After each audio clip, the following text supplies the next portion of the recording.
गुरु नानक। वाहिगुरु जी का खालसा श्री वाहिगुरु जी की फतेह। जन्म साखी 10 गुरुओं की सूरज प्रकाश ग्रंथ साखी गुरु हरगोबिंद साहिब जी की। गुरु जी की तैयारी।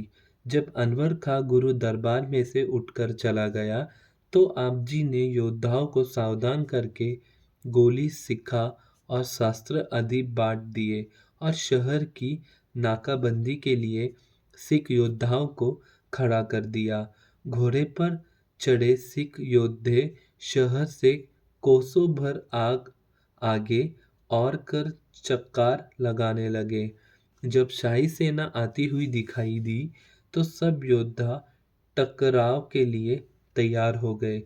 गुरुजी ने भाई लक्कू मेहर चंद और अमिया को 500 शूरवीरों देकर दुश्मन को रोकने के लिए भेज दिया।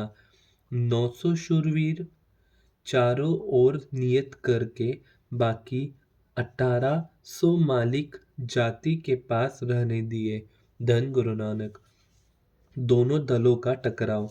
काले खां ने युद्ध का बिगल बजाकर अपने लश्कर को हल्ले का हुक्म दे दिया, जिससे एकदम गोलियां की बौछार वर्षा की तरह होने लगी। गुरुजी के योद्धाओं ने गोलियां और तीरों की वर्षा कर दी। दोनों ओर के जख्मियों के खून से धरती लाल हो गई। शूरवीर धरती पर मछली की तरह तड़पने लगे। बाबा गुरुदित्ता जी ने भी बहुत तीरों की वर्षा करके अनेक शाही सैनिकों को जमीन पर गिरा दिया। भाई लखू और उसके साथियों ने जब कुछ देर मुकाबला किया तो काले खां ने अपने सैनिकों को ललकार कर कहा, हिम्मत से आगे बढ़ो और शहर को लूट कर कब्जा कर लो। धन गुरु नानक।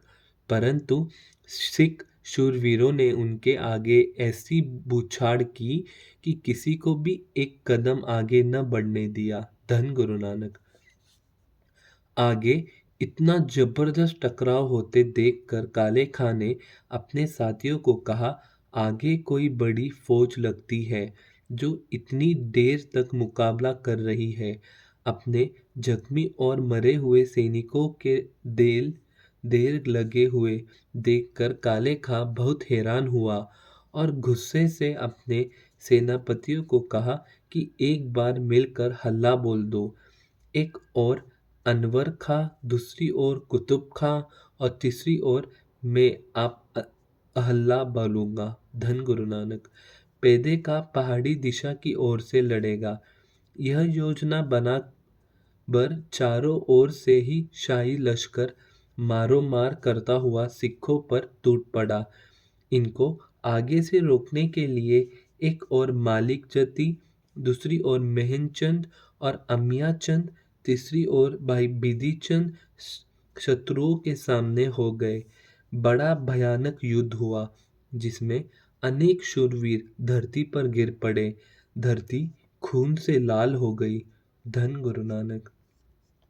ऐसा भयानक युद्ध होता देखकर गुरुजी तैयार होकर आप युद्ध के मैदान में आ गए और तीरों की वर्षा करके बहुत से दुश्मन को धरती पर फेंक दिया। धन गुरु नानक। इस घमासान में भाई बिधि चंद के एक तीर से अनवर खां घोड़े सहित नीचे गिर मर गया। धन गुरु नानक। अपने सरदार की मृत्यु देखकर उसके साथी मैदान छोड़कर भाग गए। जब काले खां गुस्सा खाकर आगे बढ़ा तो उसको भाई लखू ने तीर मारकर जख्मी कर दिया। काले खां के साथियों ने भी भाई लखू को घेर में लेकर तलवारों से वार करके शहीद कर दिया। धन गुरु नानक। भाई लखू की शहीदी देखकर गुरुजी और श्री गुरुदित्ता जी ने तीरों की बौछार करके काले खां की तौबा तौबा कर दी। दूसरी ओर श्री सुरजमल जी और तेग बहादुर जी ने भी सिख योद्धाओं से आगे होकर शत्रु दल का तलवारों के साथ मुकाबला किया। अपने सैनिकों का बहुत नुकसान होता देखकर कुतुब खां ने अपनी सेना को पीछे कर लिया। काले खां ने पेदे खां को कहा कि गुरु ने युद्ध में आप आकर हमारे अनेक सैनिक मार दिए हैं और जख्मी कर दिए हैं। तू अपनी बहादुरी किसी समय दिखाएगा। दोपहर में हमारी आधी फौज मारी गई है अथवा जख्मी हो गई है। ऐसे ही दोपहर और बीत गए तो हमारा बहुत ही नुकसान हो जाएगा। धन गुरु नानक। वाहिगुरु जी का खालसा श्री वाहिगुरु जी की फतेह। धन गुरु नानक। धन गुरु नानक।